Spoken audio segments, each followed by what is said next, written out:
There's a lot of advantages to growing your own food.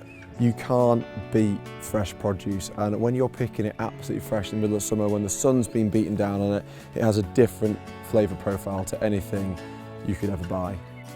Eating seasonally is ultra important. Up here in Yorkshire, we have a totally different sort of climate to the south of England, so we'll have really different food, and that gives you a real sort of sense of place when you eat the food. Hi, I'm Tommy Banks, and welcome to the Black Swan at Oldstead.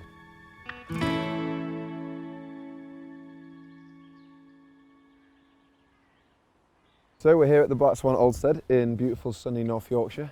It's always like this. And we're here in the garden. So the garden's just literally at the back of the restaurant, and a lot of the produce comes from here. I get as excited about growing the food as I do cooking it, really, and that becomes a real passion for me. But then on a creative sense, having to use what you've got puts you in a different sort of position.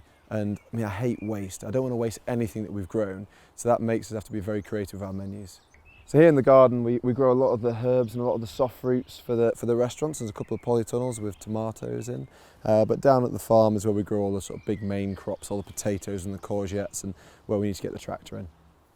So I think our approach to growing and cooking has changed a bit over the last few years. Originally I just grew everything we possibly could, then worried about what to do with it later, which is a really fun approach, but isn't necessarily the right thing to do for the restaurant. So now we're quite regimented in what we grow. We really stick to a growing plan, and we know kind of when things are going to be ready and exactly what we're going to do with them. And having that organisation has helped us be a lot more self-sufficient, although we do grow a few experimental crops every year. So we're making a venison tartare, effectively, made from roe deer shot just down on the farm. It's really, really nice, very tender, soft meat, so it's perfect for serving raw. When you're making a tartare, I mean, it sounds like the most simple thing in the world because it's raw meat, there's no cooking involved. So it's all about the seasoning. So the next ingredient in to season it is this, which is peppers and chilies, which we grew last year in the polytunnel. A few nicely chopped shallots, a little pinch of chopped parsley, and then some wild garlic, so it's nice and punchy. Just a little bit of that gives it a kick.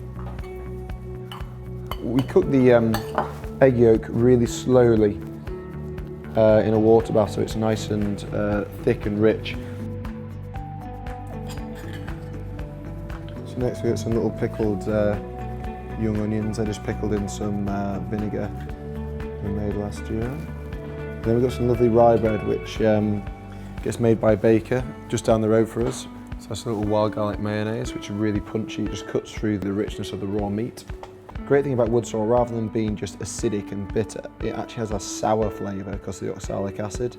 So it's more like the flavour profile you get from rhubarb. A very sort of fresh and acidic, it almost tastes like you're biting a green apple. Lovely little wood sorrel leaves. They've got this amazing kind of citrusy acidity to them. So we're using these on a venison dish at the moment. They've got this amazing kind of slightly like Granny Smith apple kind of acidity to them.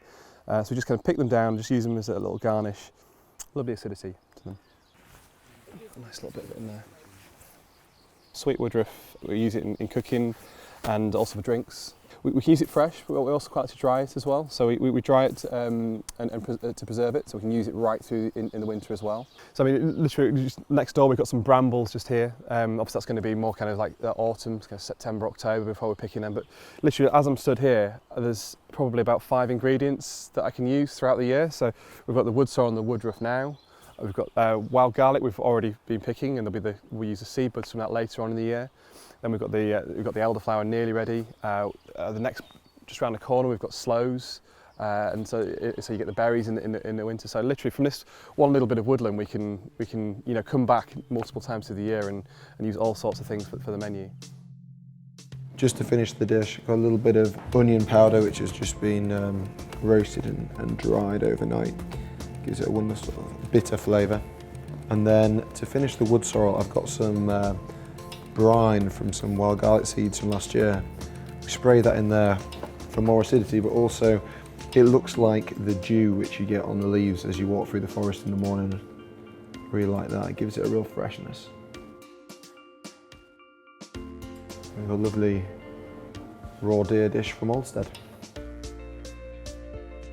So this is the first dessert on the menu. It's an ice cream sandwich made with rhubarb from the garden and clotted cream.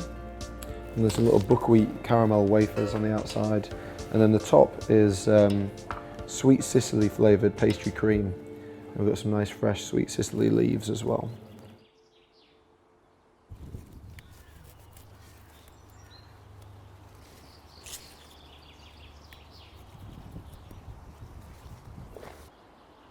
This is sweet Sicily. This is brill. The chefs really want the flowers, like little flavour bombs. They're so good. They're, but at the moment they're using the leaves. So I've now been here about 2 years, and I've grown vegetables my whole life. I'm interested in the nutrition side and the taste side. Homegrown stuff is just so much tastier than a shop. And then once you realise that, it starts opening up this whole load of new produce that you can grow and celebrate what grows in your climate, in your region, on your farms, wherever you are. And then that makes a massive difference. That adds another level of reward to it, because you're not trying to force something to grow where it shouldn't. You're celebrating what grows around you and then using that properly. That's been really good. That has really changed the way I look at growing food. A good way to start is go for a walk into the park or into the woods, cut some nettles, eat some nettles, and then that opens up a whole new way of looking at everything. You're suddenly going for a walk along this really pretty woodland, all of a sudden it becomes like a massive pantry. And then you start thinking, oh man, nettles come out this time of year. I wonder what else comes out. And then start with your elderflower. Elderflower's just coming now. We're using it in the drinks now. It's really easy to pick. It's right there by the side of the road. It's really pretty, smells amazing, and really, really easy to use. Do you like it? Once you've started that, you're like, oh, what's next? And then it builds and it grows.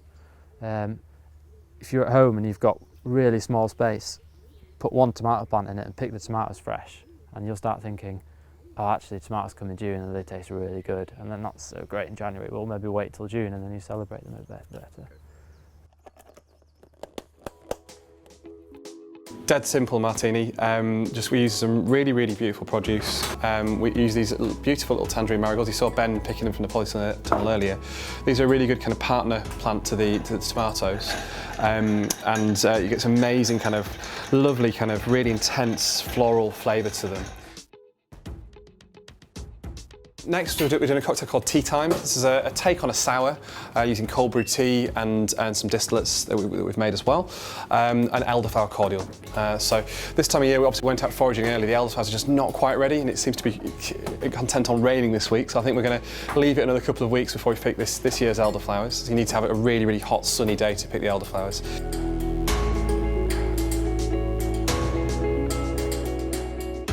So I really love this dessert because it signifies really what we do here. It's the start of June, but we haven't really got that much fresh produce yet. So this uses 2 ingredients that we preserved from last year: chicory root and potatoes.